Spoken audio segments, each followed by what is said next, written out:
Emergency. Hi, I haven't got any credit to phone the 101 number, but I've been told to phone you this morning. But my partner, my girlfriend's gone. Well, she hasn't gone missing, but she's gone. She went last night, and she hasn't come back this morning. We've got 4 children. And I just spoke to my mum-in-law, her mum, and she just told me to phone the police. Right. So what exactly's happened?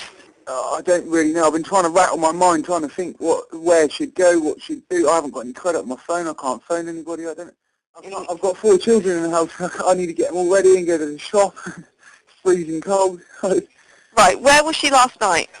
She was here last night. Yeah, it was around about 4:30 she left. I'm not too sure the exact time. No, it wasn't last night. It was yesterday evening because it was dark when she left. I'm just...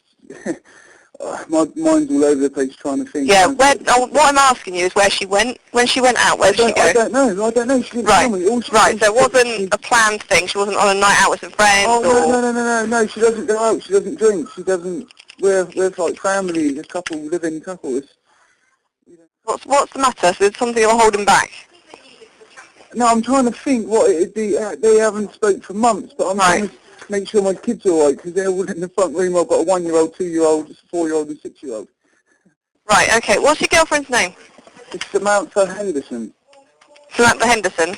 Yeah, she recently changed it to Lane, but you probably got her on the system as Henderson. So no, I didn't even think about phoning the emergency because she hasn't been gone for 24 hours, but I'm getting quite worried now. Is it unusual for her to go out in the afternoon and not come back all night? Well, she's never done it before. She's never done this before.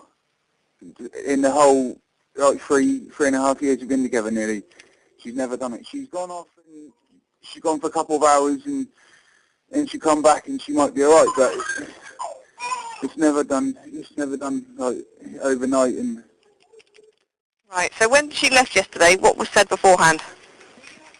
That she couldn't handle things, that everything's getting way too much, that nothing's going her way. It's not happening quick enough. Right.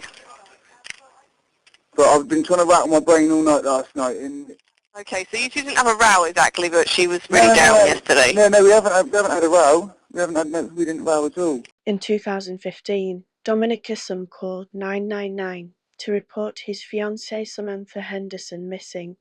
A huge search began, and family and friends comforted him, only to find out he was behind her disappearance. Dominic Isom attacked his partner, Samantha Henderson, 25, at their home in the village of Corfe Castle, causing multiple blunt force injuries to her head and neck. He then cleaned up the blood before he drove her body in the duvet to the lake at Hamworthy Pool, where he dumped her body. Winchester Crown Court said that Isom stopped on the way to the lake to buy some cannabis from an acquaintance who described him as his usual happy self. He then proceeded to calling 999 to report the missing of his fiancée. Police launched a huge hunt after Henderson disappeared, and her body was eventually found wrapped up along with her pink dressing gown and her mobile phone, as well as items of Isom's clothing and his tartan slippers. The jury took just 4 hours to convict Isom.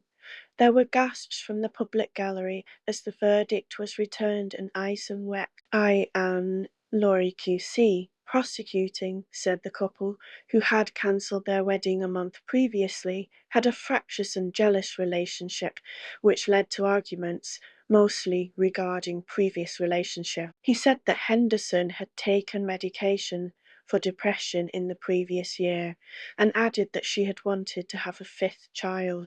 She also wanted to move home to Exeter and had relinquished the tenancy on their home in Harves Cottages, Corfe Castle. Laurie told the jury that an argument was believed to have taken place between Henderson and the 28-year-old defendant before the fatal assault. The prosecutor said that blood spots were found in a shed at the back of their home, suggesting that the attack took place away from the view of the children. Henderson, who had children aged 6, 4, 2 and 1, was last seen alive on the afternoon of 21 January 2015 during the school run and was reported missing to the police the following day.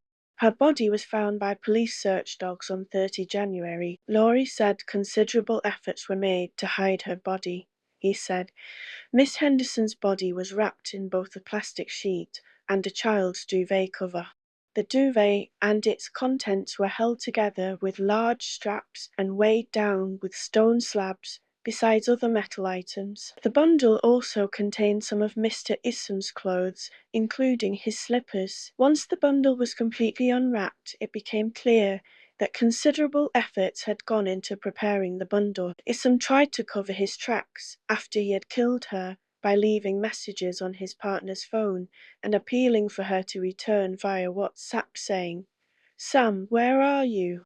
Please come home. We all love you." Chanel Henderson, the victim's mother, told the court that the day after her daughter disappeared, Isom told her that Henderson had returned home the previous afternoon spoiling for a fight. She added, "He just said he stood there while she went off on one and she just said things weren't happening quick enough. He wouldn't look at me, and when he did, he looked down and with a tilted head." For someone whose partner wasn't there, he wasn't panicked. He just said they had a row and she had walked out, matter of fact. She added, "For a moment a thought crossed my mind.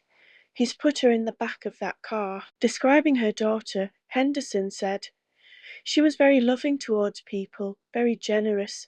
She helped a lot of people.